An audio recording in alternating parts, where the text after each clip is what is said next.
Hi, உங்கள் எல்லாத்துக்கும் வணக்கம். நான் உங்கள் முத்துப்பிரகாஷ் பேசுகிறேன். நான் இன்றைக்கி பேசுகிற ஒரு டாபிக் பேர் எதை பற்றி பேச போகிறேன் பார்க்க ரொம்ப முக்கியமான டாபிக். பீகார்லேருந்து பீகார், உத்தரப்பிரதேசம், அதுக்கப்புறம் வட இந்திய ஊழியர்லாம் தமிழ்நாட்டில் எல்லா இடமும் இருக்காங்க. தமிழ்நாட்டுக்கு கிட்ட 36 மாவட்டம் இருக்குது. 45,000 சதுர கிலோமீட்டரில் பார்த்தோன்னா ஏதாவது ஒரு தெருவில் 5 வட இந்தியனை பார்க்கலாம், 5 பானிபூரி விற்கிறவனை பார்க்கலாம். இது நம்ம எல்லாத்துக்கும் தெரியும். இதுக்கு முன்னாடி பல வீடியோ நான் போட்டிருப்பேன், அதில் நீங்களும் பார்த்துருப்பீங்க. Right, okay. இப்போ நான் எதை பற்றி பேச போகிறேன்னு பார்ப்போம். நம்ம தமிழர்கள் வட இந்தியா போய் பானிபூரியோ இல்லைன்னா கூலி வேலையும் பண்ண போகிறது இல்லை. எல்லாமே அமெரிக்கா, லண்டன் அப்படி செட்டிலாக ஒரு ஒயிட் காலர் ஒர்க்கை நோக்கி தான் போகிறாங்கன்னா ஆங்கில அறிவு நம்ம கொஞ்சம் கொஞ்சமாக வளர்ந்துட்டு வரோம். ஆங்கிலத்தில் பேசுகிறது ஒரு கல்வி அறிவாக நம்ம நினைக்கிறோம். அதான் காரணம், அது ஒரு திறமையாக நினைக்கிறோம். Right, okay. இப்போ என்ன பெரிய பேச்சு வைக்க போகிறோம்னா, இப்போ அதிக அளவு நம்ம லண்டன் போனோம். லண்டனில் இருக்கக்கூடிய பார்த்தீங்கன்னா கிட்டத்தட்ட ஒரு மிகப்பெரிய ஒரு ப்ரொட்டஸ்ட் நடந்துருக்குது. அதாவது லண்டனில் கிட்டத்தட்ட 1,00,000 பேர் அந்த லண்டன் குடிமக்கள்லாம் போராட்டம் பண்ணாங்க. ஏன்னா இந்தியன்ஸ் இங்கே வந்தனால எங்களுடைய வேலை வாய்ப்புலாம் ரொம்ப பறிக்கப்படுது. யாருக்குன்னே லண்டன் பார்த்தோன்னா சில பிரிக்ஸ் ஒப்பந்தம்னு சொல்லிட்டு அதுலேருந்து வெளியே வந்துட்டாங்க. அதாவது யூரோப்பிய யூனியன் அவங்க வெளியே வந்துட்டாங்க.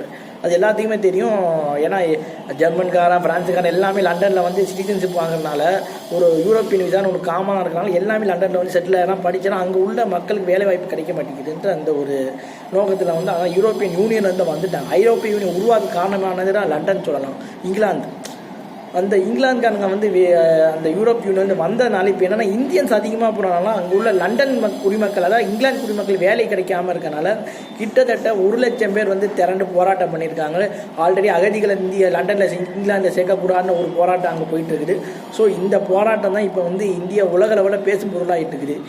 ஏன் நம்மெல்லாம் வெளிநாடை நோக்கி போகிறோம், இந்தியன்ஸுக்கு தான் மிகப்பெரிய ஆபத்தாக வருமானது தான் பேச்சு பொருளாகிட்டு இருக்கு. ஏன்னா எல்லாமே லண்டனுக்கு தெரிஞ்சு இந்தியன்ஸு, குஜராத்திய மார்வாடிகள் ஒரு பக்கம், நம்ம தமிழர்கள் போகிறவங்க சவுத் இந்தியன்ஸ் தான் அங்கே டாக்டர், இன்ஜினியர்ஸ், ஐடி அது மாதிரி செக்டார்ஸில் போகிறவங்க இருக்கிறனால அங்கே உள்ளவங்க வேலை வாய்ப்பெல்லாம் இவங்க பறிக்கிறாங்க. ஆல்ரெடி ஜெர்மனில் உள்ளவங்க, ஃப்ரான்ஸில் உள்ளவங்க இங்கே செட்டில் ஆகிறனால எங்கள் வேலை வாய்ப்பு போகணுன்ட்டு பல 5 வருஷங்களுக்கு முன்னாடி ஒரு போராட்டம் பண்ணாங்க. ஸோ இப்போ என்னென்னா ஏசியாவில், அதுவும் முக்கியமாக இந்தியாவுக்கு அதிகமாக போய் இங்கே குடியேறனால எங்கள் வேலைவாய்ப்பு பறிக்குதுன்னு சொல்லிக்கிட்டு ஒரு குற்றச்சாட்டு வந்துக்கிட்டு இருக்குது. ஸோ இதுதான் இப்போ இந்தியாவில் எல்லோரும் பார்க்கக்கூடிய ஒரு பொருளாக போயிட்டு இருக்குது. இதை ஏன் இப்படி பண்ணுறாங்கன்னா அது காரணங்கள் சொல்லிகிட்டே போகலாம். பிரிட்டன் உலகத்தையே ஆண்டாங்க. ஆனால் அந்த உலகத்தில் சூரிய உதயத்தையே பார்க்காத ஒரு நாடுமா, அதாவது சுதந்திர தினத்தை கொண்டாத ஒரு நாடுனா அது இங்கிலாந்து தான். அந்த இங்கிலாந்தில் இந்த நிலைமை என்னென்ன இன்னும் கொஞ்சமாக போராட்டம் வரப்போ இந்தியர்களுக்கு குறிப்பாக என்னென்ன ஆபத்து வரப்போகுதுன்றதை நம்ம பார்த்துக்கிட்டே இருக்கிறோம்.